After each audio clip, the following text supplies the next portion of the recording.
Welcome to our channel. Today we how to update your Firebase SDK in an Android app. Easy tutorial step by step clearly. To update your Firebase SDK in an Android app, start by opening your project in Android Studio. Access the project view on the left side of the screen. Locate the build.gradle file in the app module. Open the build.gradle file by double-clicking on it. Scroll down to the dependencies section in the file. Identify the Firebase SDKs that you want to update. Visit the official Firebase release notes page in your web browser.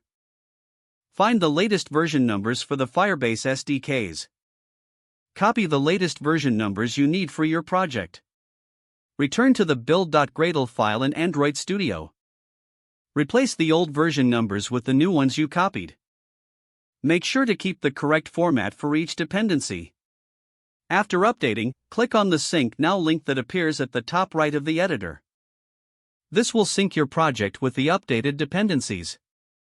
Wait for the Gradle sync process to complete. Check the Gradle console for any errors during the sync. If there are no errors, you're ready to move on.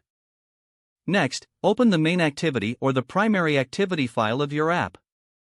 Ensure that you have imported the necessary Firebase classes. You may need to update any Firebase-specific code if the new version requires it. Finally, run your app to ensure that everything works correctly with the updated SDK. Congratulations! You've successfully updated your Firebase SDK in your Android app.